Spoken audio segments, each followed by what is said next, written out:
दोस्तों, ज़िंदगी हौले हौले में एक बार फिर आप सभी लोगों का हार्दिक स्वागत है। प्रस्तुति में हम झीलों के लिए प्रसिद्ध शहर भोपाल के दर्शन करवाएंगे।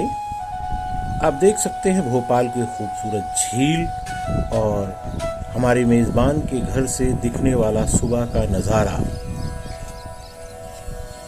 दरअसल आज हमारा जो पहला पड़ाव है वो भोपाल ही नहीं बल्कि पूरे देश और पूरे संसार की प्रसिद्ध ताजुल मसाजिद देखने का है। दरअसल ताजुल मसाजिद का निर्माण 1877 में नवाब शाहजहां बेगम के द्वारा शुरू किया गया और ये लंबे समय में बन करके तैयार हुई। इसका मुख्य द्वार लगभग 74 फीट ऊंचा है और इसमें 9 प्रवेश द्वार हैं और 27 स्तंभ हैं। इसकी वास्तुकला अद्भुत और अनुपम है, आप देख सकते हैं। इसका प्रांगण अत्यंत विशाल है और खूबसूरत गुंबद। इसके प्रांगण की विशालता भव्य है। दरअसल ये मस्जिद दुनिया की तीसरी सबसे बड़ी मस्जिद के रूप में जानी जाती है और कहते हैं कि एशिया की दूसरी सबसे बड़ी मस्जिद है। भारतवर्ष में निश्चित रूप से इसका स्थान पहला है।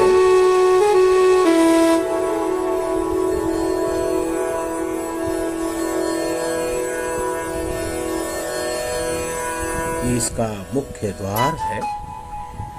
यहाँ पर मदरसा भी संचालित होता है। इसके प्रांगण के चारों तरफ जो बाहरी हिस्सा है उसमें अध्ययन और अध्यापन की व्यवस्था है। विशाल प्रांगण आपके सामने है और ये मस्जिद का पूरा भव्य सौंदर्य आपके सामने है।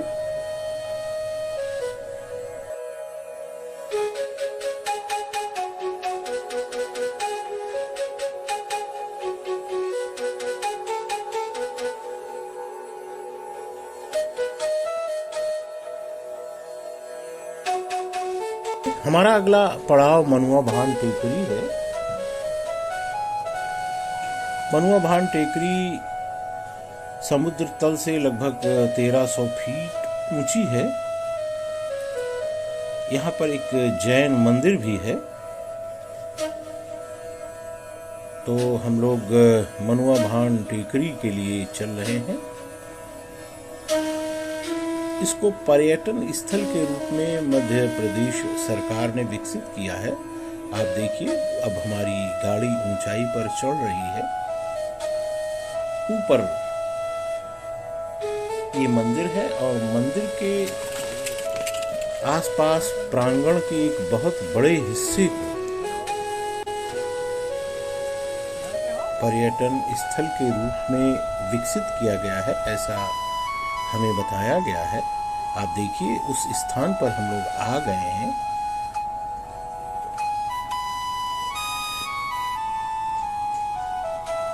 बहुत ही खूबसूरत तरीके से इस पूरे प्रांगण को सजाया संवारा गया है और यहाँ से भोपाल का भव्य दृश्य आप देख सकते हैं।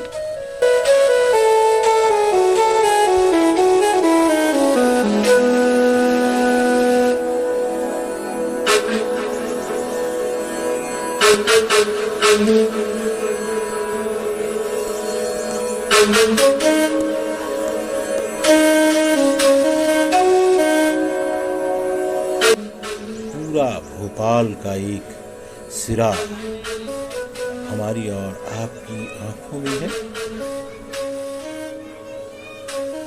दूर क्षितिज तक फैला हुआ भोपाल शहर और उसके साथ ये पहाड़ी और पहाड़ी के नीचे की हरियाली जो कि निश्चित रूप से मन को आनंदित और आह्लादित करने वाली हैं। हरा भरा माहौल है और सामने झील का भी नज़ारा आप ले सकते हैं और झील से लगा हुआ ये शहर, तो इसके चारों तरफ बहुत ही खूबसूरत और भव्य दृश्यावलियां हैं। दरअसल यहाँ पर पहुंचने के लिए रोपवे का भी निर्माण किया गया है। आजकल कोरोना के कारण भीड़ कम है। ये जैन मंदिर दिख रहा है। आप हमारे साथ यहाँ के सौंदर्य का आनंद लीजिए।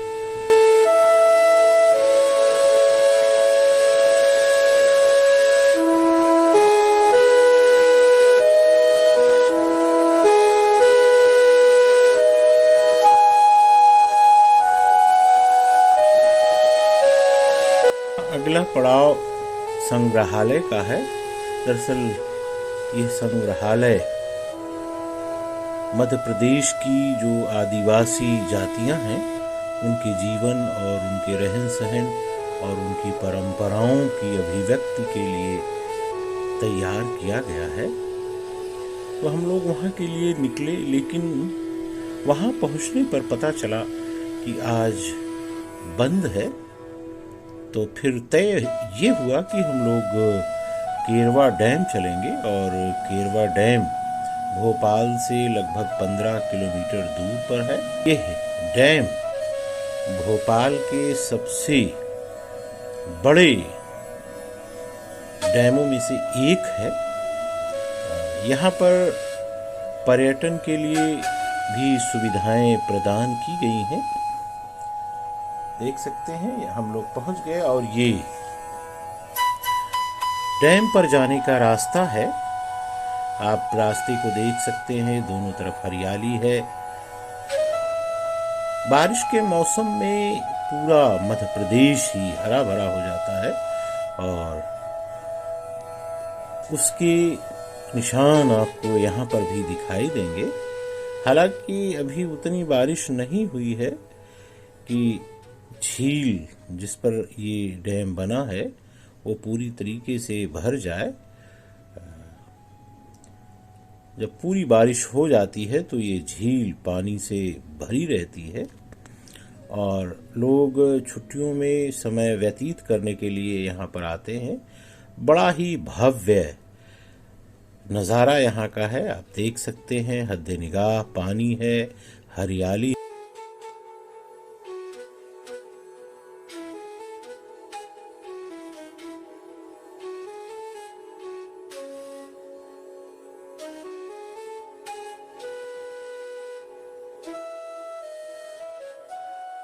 दूर तक जाता हुआ ये रास्ता है जो कि बंधे पर से होकर के गुजरता है। तो अभी यहाँ पर पर्यटक उतने नहीं हैं जितने होने चाहिए। दरअसल यहाँ पर भी आपको कोरोना का प्रभाव दिखाई देगा। आप देखिए, बादल को छूती हुई झील और खूबसूरत नज़ारे, रूई के फाहों से बादल नीले आसमान में तैर रहे हैं और ये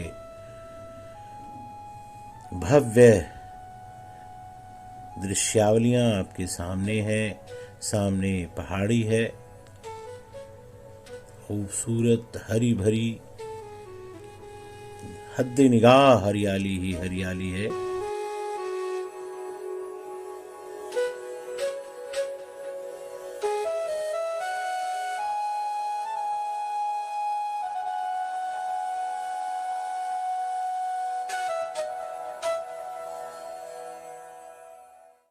दरअसल भोपाल झीलों का शहर है और यहाँ पर आकर के भी यह उक्ति चरितार्थ होती है।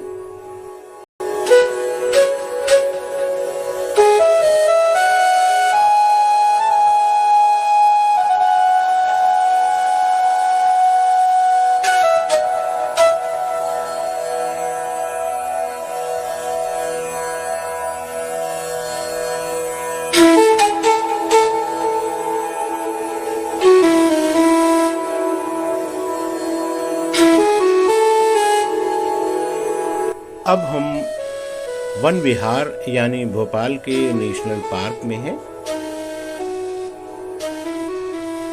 ये बहुत ही खूबसूरत और सुनियोजित रूप से तैयार किया गया है। यहाँ पर रेस्क्यू किए गए जानवर हैं और ये देखिए सांपों का बाड़ है। यहाँ पर विभिन्न प्रजातियों के सांप आपको दिखाई देंगे।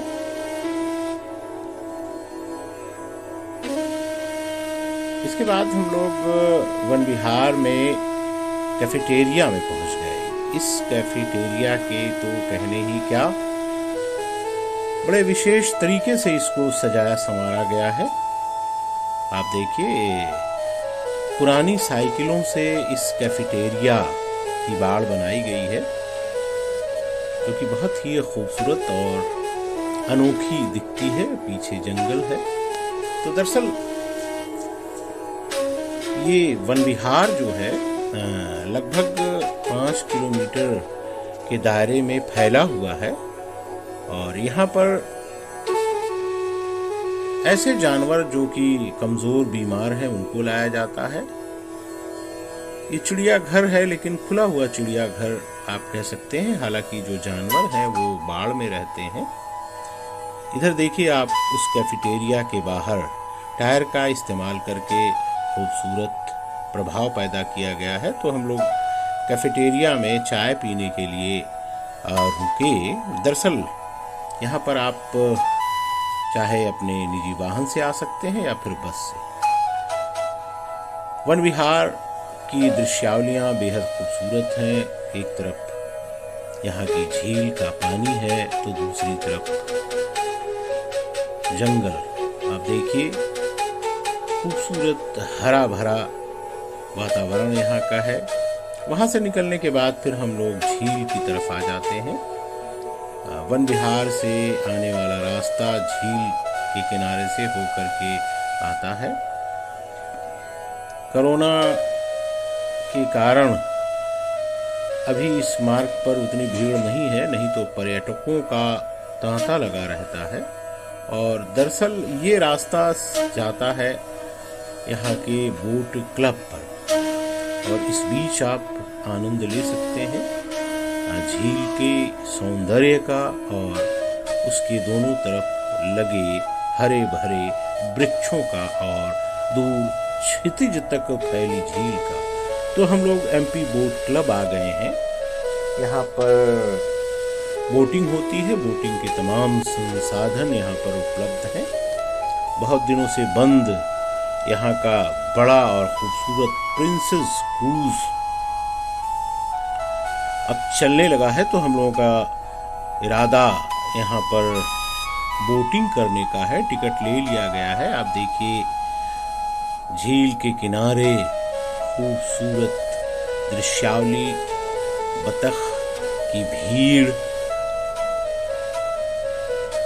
बादल और पर्यटक, छोटी छोटी नौकाएं भी हैं। अभी हमारा क्रूज वापस नहीं आया है। दरअसल 50 मिनट का एक फेरा होता है इस क्रूज का और पर्यटक बिल्कुल तैयार हैं क्रूज पर जाने के लिए। और क्रूज पर जाने का रास्ता भी अब खोल दिया गया है, तो लोग बढ़ रहे हैं क्रूज की तरफ। 50 मिनट की राइडिंग में ये क्रूज झील की सैर करवाता है और झील की चारों तरफ आपको भोपाल की खूबसूरती भी दिखाई देती है। कभी कभी ऐसा लगता है मानो ये झील नहीं बल्कि कोई समंदर हो, इसलिए कि इसका विस्तार समंदर का एहसास करवाता है। क्रूज को भी बहुत खूबसूरती से बनाया गया है और ये क्रूज हमारा अब पर्यटकों को लेकर के चल पड़ा है। आसपास छोटी छोटी नौकाएं पर्यटकों को घुमा रही हैं, पानी में अटखेलियां कर रही हैं। किनारे पर देखिए हरियाली ही हरियाली है। दूर क्षितिज तक फैली हुई झील आसमान को छू रही है और इसमें तैरती हुई छोटी छोटी नौकाएं, ऐसा लग रहा है मानो चिड़िया तैर रही हो।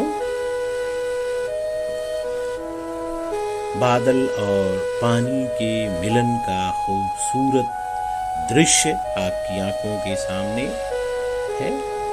क्रूज हमारा बढ़ रहा है, लेकिन ऐसा प्रतीत हो रहा है कि रुका हुआ है।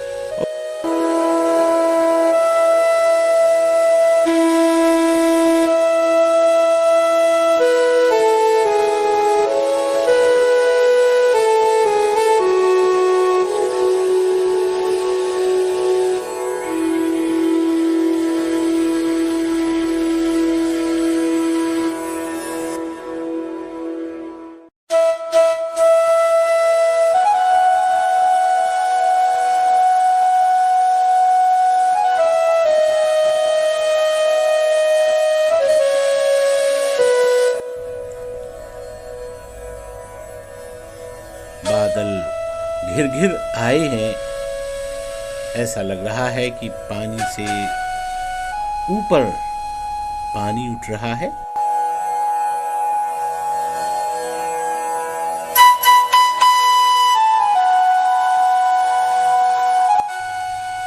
झील में सैर का जो आनंद है निश्चित रूप से आप लोग भी ले रहे हैं, लेकिन साक्षात जो अनुभूति होती है उसका बयान भी बहुत मुश्किल है। आसमान का सौंदर्य बादलों की आवाजाही ने और अधिक बढ़ा रखा है। दिन के अंत में हम लोग अपने मेज़बान की साइट पर आ गए हैं। यहाँ पर इनके कंस्ट्रक्शन का काम चल रहा है और हमारे मेज़बान के पुत्र हमारा इंतज़ार कर रहे थे। ये भी बहुत ही खूबसूरत स्थान है जहाँ पर आने वाले दिनों में कुछ घर निर्मित हो जाएंगे और कुछ लोग आकर के रहने लगेंगे। तो मित्रों, आप लोग हमारे साथ बने रहे, इसके लिए हम आपके शुक्रगुजार हैं।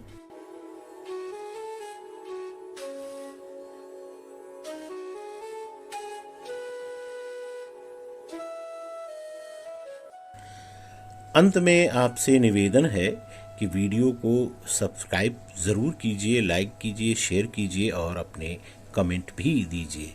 धन्यवाद।